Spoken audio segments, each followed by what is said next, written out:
નખત્રાણાનું કૈલાસનગર એટલે કે એ પણ એક હાઈફાઈ સોસાયટી તરીકે જાણીતું છે, જ્યાં એટલા બધા સારા રહીશો રહે છે, પણ એમણે મોંઘાઘાટના મકાનો અને પ્લોટો લઈ લીધા છે, પણ એ સોસાયટીનો જે વિકાસ જોઈએ એ વિકાસ હજુ જોવા નથી મળ્યો. પણ જે વિકાસ પછી પણ અહીંનું જે વહીવટી તંત્ર છે, જેમની પ્રાથમિક સુવિધાઓ મળવી જોઈએ આ સોસાયટીને, એ પણ નથી મળતી.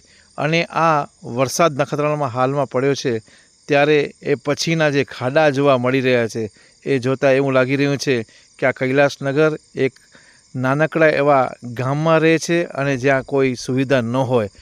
18 કે 20,000 વારના પ્લોટના ભાવ હોય, 50 લાખનો બંગલો હોય અને ત્યાં આવી સોસાયટીમાં જો ખાડા જોવા મળતા હોય તો એ કમનસીબી કહેવાય આ સોસાયટીમાં રહેવાસીઓની.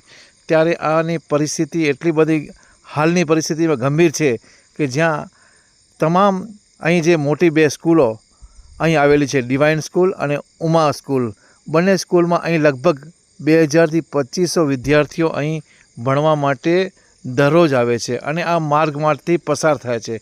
ત્યારે અહીંના જે ખાડા છે, ખાડા આપ જોશો કે 1.5 ફૂટ, ક્યાંક તો 2 ફૂટના ખાડા થઈ ગયા છે અને આ વરસાદના કારણે ઠેર ઠેર ખાડા જોવા મળી રહ્યા છે. આ સોસાયટી ભલે વિકસતી સોસાયટીમાં નંબર છે, પણ હાલની પરિસ્થિતિમાં જે વરસાદ પછીનો જે પડ્યો છે અને જે ખાડા થયા છે એ લોકો અને આ રહેવાસીઓને મુશ્કેલીઓનો વધુને વધુ સામનો કરી રહ્યા છે. આમ તો પહેલાં નગરપાલિકા અત્યારે બની છે, પહેલાં ગ્રામ પંચાયત હતી ત્યારે હજુ થોડું સારું હતું. હાલની પરિસ્થિતિમાં જે નગરપાલિકા બની છે એ વહીવટીતંત્ર ધ્યાન નથી આપતું. ત્યારે અહીંના રહેવાસીઓ ના છૂટકે અહીં મીડિયા સમક્ષ જે પોતાની આપવીતી બતાવી રહ્યા છે કે આ પરિસ્થિતિમાં અમે જીવી રહ્યા છીએ. અમે શું નગરપાલિકાને વેરો કે અને જેના વેરા આવતા હોય નથી ભરતા? ત્યારે આ પરિસ્થિતિ ગંભીર થઈ છે. ત્યારે અહીંનો જે રહેવાસી અને અહીંના આ વિસ્તારના જે અગ્રણીઓ છે એ આ ખાડાની હાલત જોઈને એ ખરેખર એવું અનુભવી રહ્યા છે કે અમે ખરેખર હજુ એ જ પરિસ્થિતિમાં જીવી રહ્યા છીએ જ્યાં ગામડામાં રહેતા હતા. ત્યાં ગામડા પણ સારા હતા, પણ હાલની પરિસ્થિતિમાં બહુ અતિ ખરાબ હાલત આ નખત્રાણાની કૈલાસનગરની સોસાયટીમાં જોવા મળી રહી છે. કૈલાસનગર આ વિસ્તાર એકદમ આધુનિક યુગનો વિસ્તાર કહેવામાં આવે છે, જ્યાં રહીશો સારામાં સારા લોકો રહે છે. ત્યારે આ પરિસ્થિતિ જોતાં આમ લોકો વિચારી રહ્યા છે કે ખરેખર આવી સોસાયટીમાં આવી રીતે ખાડા પડ્યા છે, જ્યાં કોમર્શિયલ વિસ્તાર પણ આ વિસ્તારમાં આવેલો છે અને 2 મોટી સ્કૂલો પણ અહીં મારું આશીષ મહારાજ.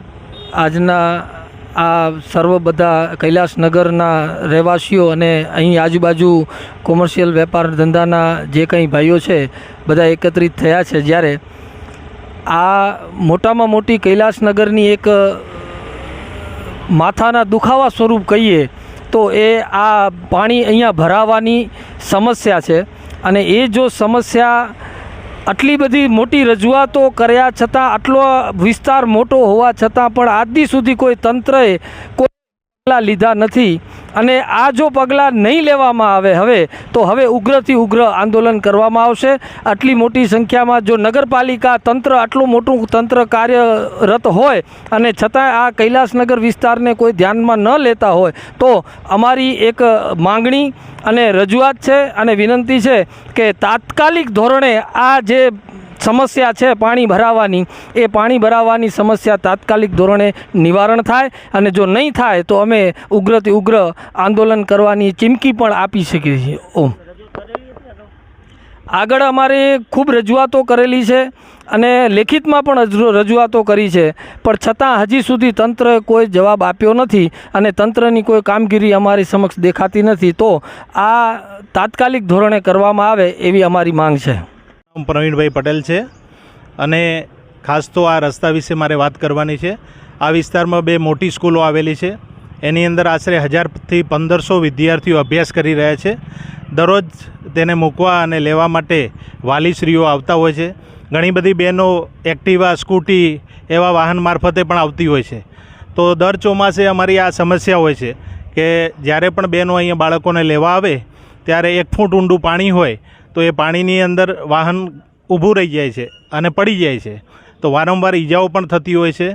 એટલા માટે સરકારશ્રીને વિનંતી છે કે જલ્દીથી જલ્દી આ રોડને સમારકામ કરાવે, મરમ્મત કરાવે અને આ સમસ્યાનું નિવારણ લાવે. તુલસીદાસ લદારામ લીંબાણી છે. હું નખત્રાણા તાલુકા મેકેનિક એસોસિએશનના પ્રમુખ પદે અત્યારે સેવા આપી રહ્યો છું.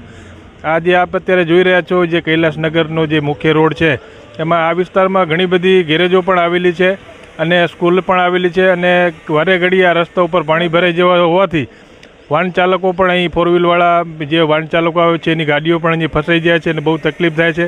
અને નાના બાળકો અહીં સ્કૂલ છૂટવાનો સમય હોય ત્યારે પણ બહુ તકલીફ થાય છે. મહિલાઓ જ્યારે આ રોડ ઉપર સ્કૂટી લઈને નીકળે છે ત્યારે પાણીની વચમાં જ્યારે સ્કૂટી બંધ થઈ જાય છે ત્યારે સ્ટોપની સ્થિતિમાં મુકાઈ જતી હોય છે મહિલાઓ. એટલે સમગ્ર સમજી લો મેકેનિક ભાઈઓથી કરી સ્કૂલના બાળકો, મહિલાઓ, યુવાનો, વૃદ્ધો દરેક લોકો આનાથી પરેશાન છે. અને જો આ રસ્તાનું કોઈ નિરાકરણ ના આવે તો સામેનો જે મેઇન રોડ બનાવેલો છે જે એક મૂર્ખામીભરી એન્જિનિયરિંગનું કામ કરેલું છે, જે રસ્તાની લેવલથી 1.5 ફૂટ ઊંચો ભરાય, સમગ્ર વિસ્તારનું પાણી ભરાય છે. મૂર્ખામી ભરાય એન્જિનિયરોનું આ કામ છે. તો રસ્તો આ રહેવાસીઓ આ વિસ્તારના તમામ લોકો તોડી પાડશે એવી અમારી આ રોષ સાથે અમે વ્યક્ત કરી છે આ લોકોનો કે આ એન્જિનિયરિંગ બહુ ખોટું કામ કરેલું છે. વાલજીભાઈ લીમાણી, કૈલાસનગર, નખત્રાણા. અત્યારે આપણે જે સ્થળ ઉપર ઊભા છીએ એ કૈલાસનગરનો મુખ્ય રસ્તો છે.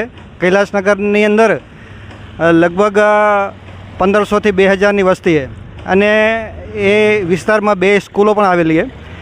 હવે મુસીબત એ છે કે આ મુખ્ય માર્ગનું જે પાણીનું વરસાદનું વહેણ છે એ બિલકુલ જે રસ્તો છે હાઈવે, તો હાઈવે રસ્તો ઊંચો કરવાથી આ રસ્તાનું પાણી બિલકુલ બંધ થઈ ગયું અને એ પાણીની જવાની કોઈ જગ્યા નથી. સામાન્ય વરસાદ પડે એટલે પાણી 1.5 ફૂટ પાણી ભરાઈ જાય અને ઘણો લાંબો સમય 2 થી 3 મહિના સુધી પાણી વહેતું રહે.